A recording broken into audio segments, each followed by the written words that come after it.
Je pense que c'est une question qui fait l'objet de beaucoup de débats dans les grains, au sein des partis politiques et au sein de la société civile, parce que tout le monde est concerné par les élections.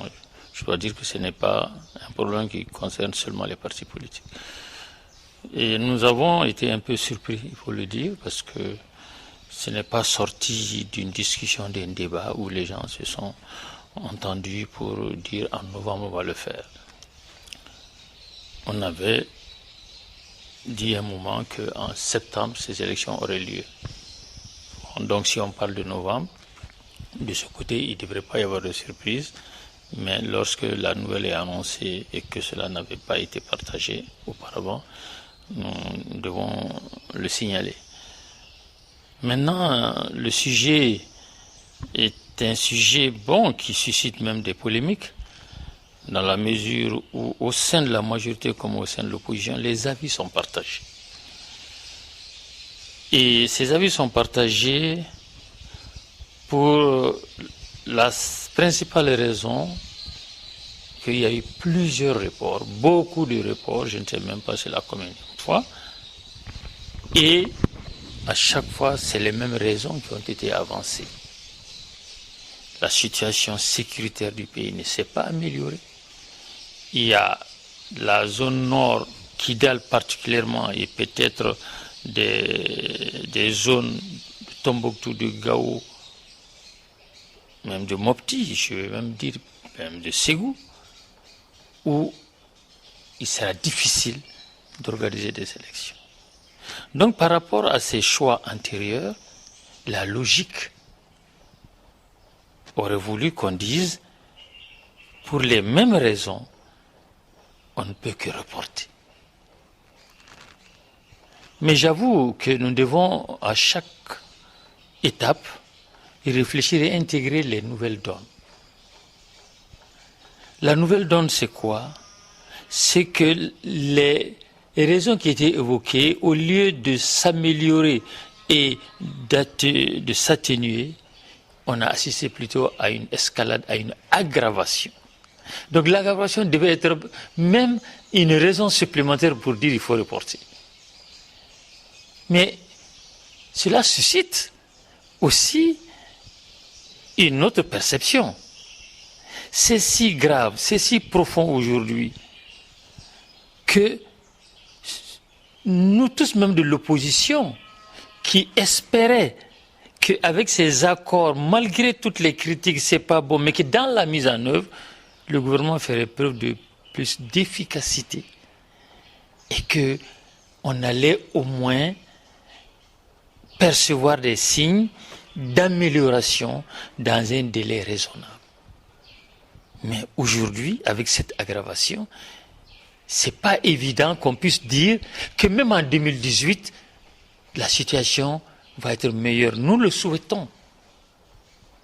Mais s'il faut s'en tenir aux faits, avec des données nouvelles qui n'étaient pas attendues, c'est-à-dire ces conflits intercommunautaires entre donc des communautés Touareg et de Kidal, notamment,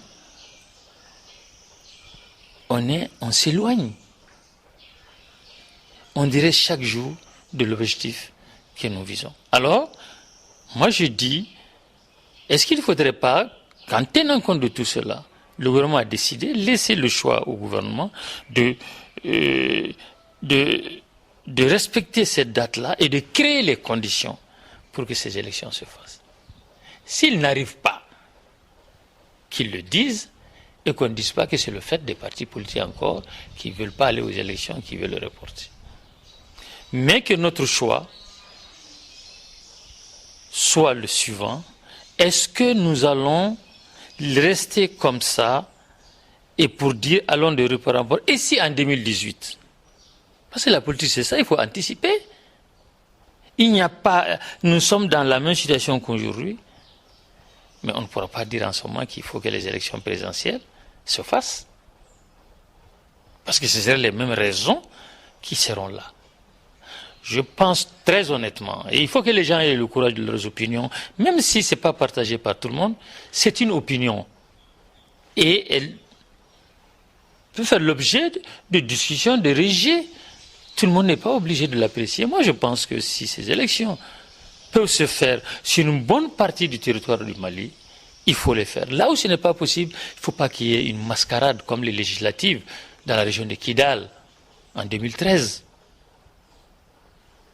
Et nous tous, on ne peut pas nous soupçonner, en tout cas pour ce qui nous concerne au sein de l'opposition, même au sein de la majorité, qu'on veuille par cette élection-là accepter la participation de fait du pays. Ça, c'est contraire à tout ce que nous pensons, c'est contraire à tout ce que nous voulons, et il faudrait se battre, même s'il faut maintenant aller avec l'argument de la force, qu'on s'organise pour que Kidal reste dans le giron du Mali. Et si on ne se soupçonne pas et qu'on ne tombe pas dans les polémiques et que ce doute soit levé, nous pensons que pour la majeure partie des Maliens, parce que ces élections-là vont toucher la grande majorité des Maliens, et que nous nous préparions à ce que ces élections se fassent le plus vite possible, là où ce n'est pas possible. Et mettre tout en œuvre pour que nous puissions récupérer Kidal, quels que soient les moyens. Par rapport à cela, le gouvernement jusqu'ici a échoué. Le gouvernement a lamentablement échoué.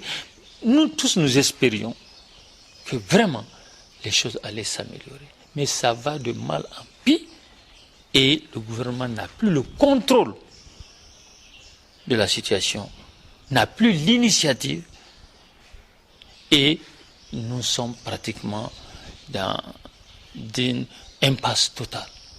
Alors s'il faut ne pas faire les élections dans ces conditions, je pense qu'on fait un choix pour rester donc avec des autorités municipales aujourd'hui pour encore longtemps, si je m'en tiens en tout cas aux signaux qui se dégagent. Et aujourd'hui, c'est les municipales. Mais dites-vous que dans moins de 2 ans, nous parlerons des législatives, nous parlerons des présidentielles. Si vous n'intégrez pas tout cela aujourd'hui pour essayer de voir les choses autrement, je pense que ce serait une erreur et presque une faute.